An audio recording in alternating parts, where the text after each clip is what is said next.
14 सितंबर 2020। भ्रष्टाचार का दूसरा नाम बन चुकी नौकरशाही में अब खुले तौर पर सांप्रदायिक स्वर सुनाई देने लगे हैं। ऐसा नहीं था कि नौकरशाही में सांप्रदायिकता मानसिकता के लोग नहीं थे या कि वो सांप्रदायिक भावना से प्रेरित होकर के काम नहीं करते थे, लेकिन इतना तो था ही कि वो सार्वजनिक मंचों और सोशल मीडिया पर नफरती बयान या हेट स्पीच देने से बचते थे। लेकिन ये पर्दा भी अब हट गया है। पिछले साल सीबीआई डायरेक्टर पद से रिटायर हुए IPS officer L Nageswara Rao ने स्वामी अग्निवेश की मौत पर खुशी जाहिर करते हुए कल ट्वीट करके लिखा, बढ़िया है, छुटकारा मिला। स्वामी अग्निवेश, आप भगवा पोशाक में हिंदू विरोधी थे, आपने हिंदूवाद का बड़ा नुकसान किया। मुझे शर्म आती है कि आप तेलुगु ब्राह्मण के रूप में पैदा हुए थे। इसके अलावा राव ने उन्हें हिरन की खाल में छिपा हुआ भेड़िया भी बताया। उन्होंने संस्कृत में लिखा गोमुख व्याघ्रम, फिर आगे कहा हिरन की खाल में भेड़िया। मुझे यमराज से शिकायत है कि उन्होंने इतना लंबा इंतजार क्यों किया। इतना ही नहीं, आलोचना करने पर प्रसिद्ध इतिहासकार इरफान हबीब को जवाब देते हुए नागेश्वर राव ने और भी जहरीली भाषा में लिखा कि पूरी दुनिया जानती है कि आप क्या फिक्शन लिखते हो और इतिहास के नाम पर चेप देते हो। तुम्हारे जैसे परजीवी धर्मांध से प्राचीन हिंदू सभ्यता, हिंदुइज्म और हिंदुत्व पर शिक्षा नहीं चाहिए। कृपया जाइए और ये पढ़ाओ कि पारसी कैसे गायब हो गए। ये तुम्हारे द्वारा ताउम्र की गई धोखेबाजी का पश्चाताप होगा।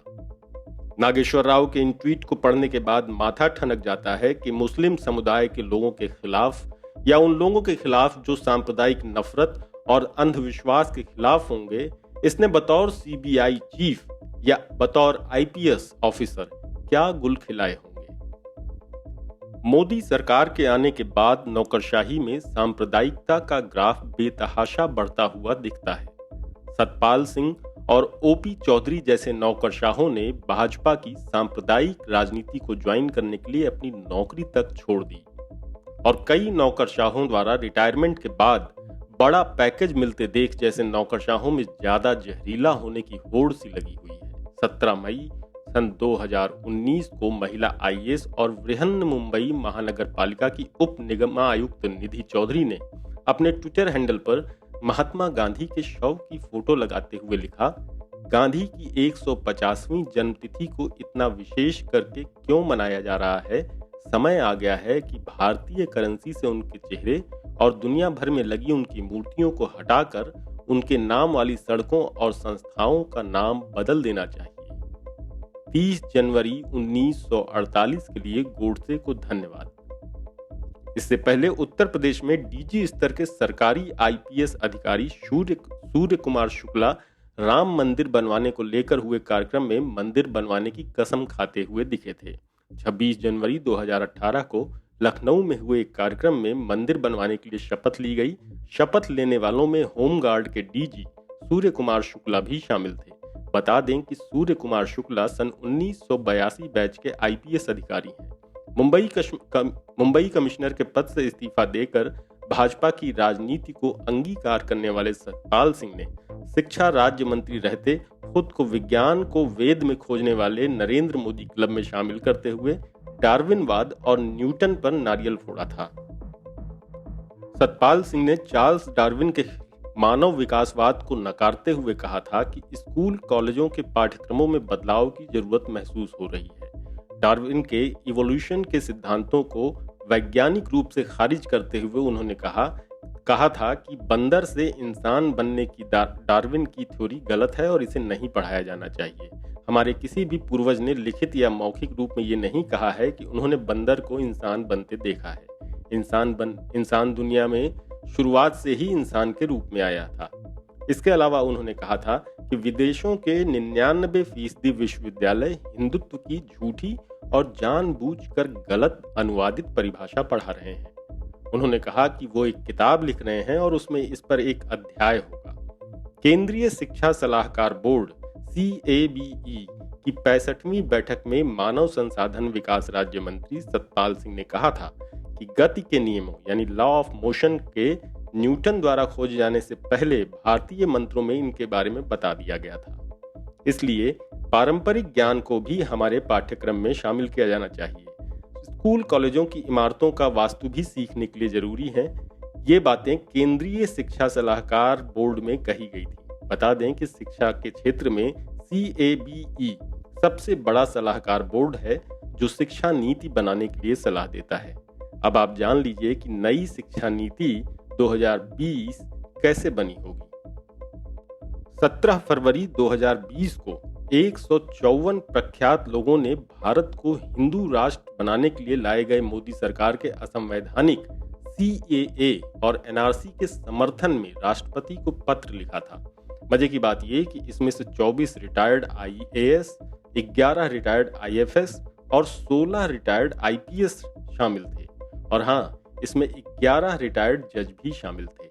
इतनी बड़ी संख्या में नौकरशाहों द्वारा CAA जैसे सांप्रदायिक और असंवैधानिक कानून और हिंदू राष्ट्र बनाने के लिए इस्तेमाल होने वाले NRC जैसे हथियार के समर्थन में चिट्ठी लिखना ये बताता है कि भारतीय नौकरशाही में सांप्रदायिकता अपनी जड़ जमा चुकी है। भारत के कोने कोने में भय को फैलाया गया है जो कि राष्ट्र को नुकसान पहुंचाने के लिए प्रेरित और एक खतरनाक मंसूबे के साथ किया गया है। इसके लिए समन्वित तरीके से अभियान भी चलाया जा रहा है जिससे हिंसक विरोध प्रदर्शन हो रहे हैं और जिसमें सार्वजनिक और निजी संपत्ति नष्ट हो रही है।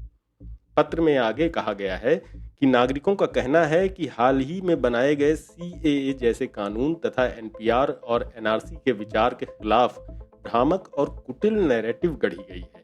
पत्र में कहा गया है कि CAA लागू होने के बाद NPR और NRC का विचार जो कि आज़ादी के बाद से भारतीय विमर्श का एक हिस्सा रहा है उसको लागू किया जाना बाकी है। इस चिट्ठी में आगे NRC CAA के खिलाफ हो रहे विरोध प्रदर्शनों पर कहा गया था कि प्रोटेस्ट ने सुरक्षा के लिहाज से गंभीर संकट खड़े कर दिए हैं और ये हमारी मातृभूमि के लिए अच्छा नहीं है। ये विरोध प्रदर्शन जिसमें भारत सरकार की नीतियों का विरोध करने का दावा किया जा रहा है वो दरअसल इस देश के ताने बाने को नष्ट करने और देश की एकता और अखंडता को नुकसान पहुंचाने के इरादे से किया जा रहा है। वहीं पूर्व inspector general of police SR Darapuri बताते हैं कि भारत में अधिकतर पुलिस जातिवादी और सांप्रदायिक है। उन्होंने बताया कि दिसंबर 2018 में महाराष्ट्र के एक पुलिस अधिकारी भाग्यश्री नवटेके की एक वीडियो रिकॉर्डिंग वायरल हुई जिसमें वो दलितों और मुसलमानों के खिलाफ झूठे मामले दर्ज करने और उन्हें प्रताड़ित करने के बारे में डींग मारते हुए दिखाई दे रही हैं। उसने जो कहा वो भारत के पुलिस बल में सामाजिक पूर्वाग्रहों की एक कच्ची लेकिन सच्ची तस्वीर दिखाती है। पूर्व IG SR दारापुरी ने बताया कि सन 1976 में जब वो सहायक पुलिस अधीक्षक यानी कि ASP गोरखपुर के पद पे थे तब पुलिस में जातिगत भेदभाव की स्थिति उनके सामने आई। बतौर ASP वो रिजर्व पुलिस लाइंस के प्रभारी थे। एक मंगलवार जो कि परेड दिवस था, पुलिस मेस के निरीक्षण के दौरान उन्होंने पाया कि कुछ पुलिस वाले सीमेंटेड टेबल और बेंच पर खाना खा रहे थे जबकि कुछ खाते वक्त जमीन पर बैठे थे। उन्हें ये बहुत अजीब लगा। इस पर पूर्व IG SR दारापुरी ने एक हेड कांस्टेबल को बुलाया और इस स्थिति के बारे में पूछताछ की। उसने बताया कि जो लोग बेंच पर बैठे हैं वो ऊंची जाति के हैं और जो लोग जमीन पर बैठे हैं वो नीची जाति के हैं। पुलिस लाइंस में जातिगत भेदभाव के इस जबरदस्त प्रदर्शन को देखकर दारापुरी जी हैरान रह गए और उन्होंने इस भेदभावपूर्ण प्रथा को खत्म करने का फैसला लिया। तब से जब भी उन्होंने इसे देखा तो उन्होंने पुलिसकर्मियों को जमीन पर बैठने के लिए डांटा और उन्हें बेंचों पर बैठने के लिए कहा। दारापुरी जी एक और घटना का जिक्र करते हैं। 1979 में जब वो 34 बटालियन PSC वाराणसी में कमांडेंट के पद पर तैनात थे, उन्हें पुलिस कर्मियों को जाति और धर्म निरपेक्ष बनाने के लिए बहुत कोशिशें करनी पड़ी थी। उन्होंने उनसे हमेशा जाति और सांप्रदायिक पूर्वाग्रहों से ऊपर रहने की बात कही थी। वो पुलिस वालों से अक्सर कहा करते थे कि धर्म आपका निजी मामला है। जब आप अपनी वर्दी पहन लेते हैं तो आप केवल पुलिसकर्मी होते हैं और कानून के अनुसार काम करने के लिए बाध्य होते हैं। उनकी इस बात का अच्छा असर पड़ा जिसकी टेस्टिंग 1991 में बनारस में हुए एक सांप्रदायिक दंगे के दौरान हुई। दारापुरी सर ने बताया कि 1991 के आम चुनाव में एक रिटायर्ड IPS अधिकारी श्री चंद दीक्षित बनारस शहर से विश्व हिंदू परिषद के उम्मीदवार के रूप में चुनाव लड़ रहे थे। हमेशा की तरह से विश्व हिंदू परिषद ने मुसलमानों को मतदान से दूर रखने के लिए एक सांप्रदायिक दंगा किया था। इसके परिणाम स्वरूप कर्फ्यू लगा दिया गया। अगले दिन अखबारों में खबर छपी कि पीएसी के लोगों ने मुस्लिम इलाके में लोगों को लूटने और पीटने का काम किया था। दारापुरी जी ने तुरंत जांच शुरू कर दी। उन्होंने पाया कि ये लोग पीएसी के नहीं थे बल्कि सीमा सुरक्षा बल यानी कि बीएसएफ के थे, जिन्होंने मुस्लिम इलाके में लूटपाट, संपत्ति को नष्ट करने और बूढ़े पुरुषों और महिलाओं की बुरी तरह से पिटाई की थी। इससे पता चलता है कि सांप्रदायिक पूर्वाग्रह न केवल पीएसी में बल्कि केंद्रीय अर्धसैनिक बलों के बीच भी मौजूद थे। उन इलाकों से कोई शिकायत नहीं मिली जहां दारापुरी जी के बटालियन के आदमी तैनात थे। वहीं स्वामी अग्निवेश के खिलाफ नफरती ट्वीट करने वाले नागेश्वर राव के बारे में हमें एक और आईपीएस अधिकारी के विचार जानने को मिले। रिटायर्ड आईपीएस अधिकारी विजय शंकर सिंह ने बताया कि नागेश्वर राव के साथ कुछ दिन बिताने का मौका उन्हें भी मिला था। सन 2007 में जब वो एसपी रेलवे गोरखपुर थे तो सरदार वल्लभ भाई पटेल नेशनल पुलिस अकादमी हैदराबाद में एक रिफ्रेशर कोर्स में हिस्सा लेने गए थे। उसी कोर्स में नागेश्वर राव भी आए थे। उनका और विजय जी का कमरा अगल बगल था तो मुलाकात रोज ही होती थी। तब तो वे भले और अच्छे अफसर माने जाते थे। रिटायर्ड आईपीएस अफसर विजय शंकर सिंह ने बताया कि नागेश्वर राव का ये ट्वीट जो उन्होंने स्वामी अग्निवेश के बारे में किया, ये ट्वीट उन्हें हैरान कर गया।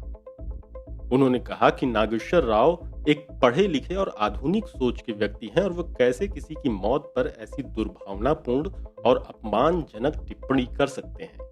ये टिप्पणी, ये कमेंट तो सनातन धर्म की उदात्त परंपरा के बिल्कुल प्रतिकूल है।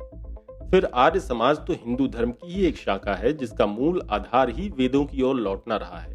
हो सकता है स्वामी अग्निवेश की राजनीतिक विचारधारा और नागरिक अधिकारों के प्रति उनकी सक्रियता नागेश्वर राव को अच्छी न लगी हो, लेकिन किसी पर इस तरह का कोई कमेंट, वो भी एक ऐसे आईपीएस अधिकारी द्वारा जो सरकार में सर्वोच्च पद पर नियुक्त रहा हो, बेहद निंदनीय और शर्मनाक है। उनका ये ट्वीट हम पुलिस अफसरों को एक कांस्टेबल से लेकर एक आईपीएस ट्रेनी तक एक शपथ दिलाई जाती है, उसकी न केवल मूल भावना के खिलाफ है बल्कि वो इसका उल्लंघन है।